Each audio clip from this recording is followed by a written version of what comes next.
So now the characteristics in the sphere of action of the spider remedies. All the spider remedies, they basically affect the nervous system. ठीक है, usually हमें देखने को मिलता है chorea, restlessness, twitchings, jerking and spasms. बड़ी बार जो स्पाइडर रेमेडीज होती हैं, कॉन्स्टिट्यूशंस होती हैं, उनके फेस के ऊपर ट्विचिंग्स होती हैं बहुत. ठीक है, ट्विच कर रहा है फेस, लिप्स ट्विच कर रहे हैं, ये वॉइस ट्विच करती है, कोई ना कोई ऐसी साउंड एकदम से निकल आती है. Violent neuralgias, tendency to produce destructive pathology specially at the mesodermal layer. जो हमारे मेसोडर्मल ऑर्गन्स हैं वहां पे डिस्ट्रक्टिव पैथोलॉजीज क्रिएट करनी है लंग्स में. ठीक है, एक यूजुअल कैरेक्टरिस्टिक है जहां पे वेरी रैपिड ट्यूबरक्लोसिस हो जाए, रैपिड डीजनरेशन ऑफ लिवर हो जाए, बहुत रैपिड. तो पहली जो मेडिसिन दिमाग में आती हैं वो स्पाइडर से आते हैं, क्योंकि मेसोडर्मल लेयर्स या जो डीप लेयर्स हैं हमारी, चाहे एंडोडर्मल लेयर्स हैं और मेसोडर्मल, वहां पे जब भी रैपिड डिस्ट्रक्टिव पैथोलॉजीज आती हैं तो हमारा पहला ध्यान इन रेमेडीज की तरफ जाता है, स्पाइडर रेमेडीज की तरफ. देखो, जब हम केस लेते हैं ना, तो केस में there are many things which can basically indicate a remedy. हम उनको एंट्री पॉइंट्स बोलते हैं केस में. कुछ कैरेक्टरिस्टिक्स होते हैं. एक पैथोलॉजी है जो एक पर्टिकुलर स्पीड पे डेवलप होती है, वो बहुत फास्ट हो या बहुत स्लो हो. रिसेंटली एक केस आया, एक्यूट केस आया, तो उसको पहले दिन, जब फॉर एग्जांपल टुडे, एक दिन उसको ये हुआ, गर्म सर्द हो गया, वो थोड़ा भीग गया था, थोड़ी गर्मी थी, तो वहाँ से वो सीधा एयर कंडीशन में आ गया, थोड़ा सा गर्म सर्द हो गया, वो ठंड लगी, तो he was not feeling well. तो उसके बाद उसको थोड़ा सा था कि वे नहीं. तो नेक्स्ट मॉर्निंग, ये पहली आफ्टरनून की बात है, next morning he started feeling weakness. उसने ऑफिस में जाना था, कोई मीटिंग्स थी उनकी, तो वो चला गया, लेकिन he said that I am not feeling well, अच्छा नहीं लग रहा, थोड़ी प्यास बढ़ गई. उस रात उसको बुखार आना शुरू हुआ, बुखार आया, नेक्स्ट डे भी फीवर रहा. उसने कोई ली अपनी एंटीपायरेटिक, कोई एनाल्जेसिक ली, तो शाम तक एक दो बार उसने ली मेडिसिन. फिर उस रात को उसको खांसी शुरू हुई, and the next day the cough aggravated. तो अब देखो भी, वो पूरा प्रोसेस होते होते, एक्यूट प्रोसेस होते होते 4-5 दिन लग गए पूरे सिम्टम्स को बाहर आते आते. 4 to 5 days लग गए. क्या हमें यूजुअली दिखता भी एक्यूट्स ऐसे होते हैं? एक्यूट्स इतने धीरे धीरे धीरे करके एक एक दिन पूरा दे रहे हैं एक एक सिम्टम को डेवलप होने के लिए. एक्यूट तो अभी ठंडी लगी, 2 मिनट के बाद छींके शुरू हो जाती, जुकाम शुरू हो जाता है. ठीक है ना. लेकिन ये जो स्पीड है, slow speed of in an acute disease, ये हमें मेडिसिन का कैरेक्टरिस्टिक बता रही है. ये हमारा एंट्री पॉइंट बन जाता है कि यार इतना स्लो, 5 दिन लग गए उसको एक्यूट के सिम्टम निकालते निकालते कॉन्स्टिट्यूशन को. तो हम उसको पकड़ लेते हैं भी, ये हमारा एंट्री पॉइंट.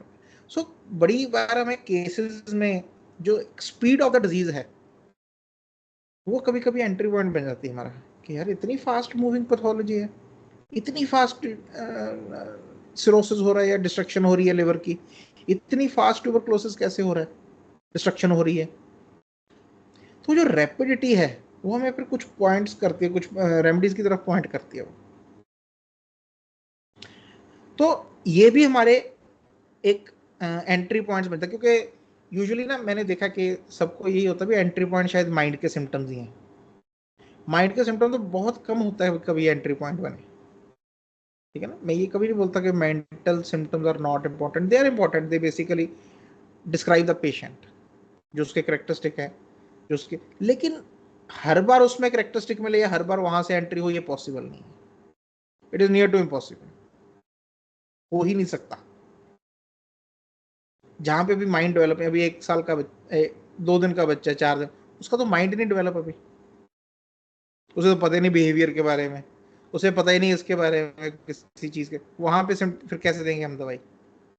उसका तो मेंटल सिम्टम तो तब डेवलप होगा ना जब माइंड डेवलप हो जाएगा. अब वहां पे तो है ही नहीं है, वो हंसता है, रो लेता है, हंस लेता है, रो लेता है, इसमें से क्या डिस्पोजिशन निकालेंगे हम. हाँ, किसी का हो गया ओवर इरिटेबल है माइंड, तो मैं बोल सकता हूँ भी माइंड ये सिम्टम्स डेवलप हो गए हैं इसमें जल्दी, ठीक है ना, कि कोई ऐसी ट्रबल है या ऐसा कुछ है, बहुत इरिटेबल है बच्चा, वहां पे हम सोच सकते हैं। लेकिन कोई है ही नहीं ऐसा, माइंड तो ठीक है, नॉर्मल हंस लेता रो लेता है, कुछ दिन पहले ही आया बच्चा एक वैसे ही है, हंसता रोता है हंसता रोता है, उसमें भी क्या दें उसको माइंड के ऊपर, ठीक है ना। माइंड में कुछ करेक्टरिस्टिक हो तो ही आप दे सकते हो ना।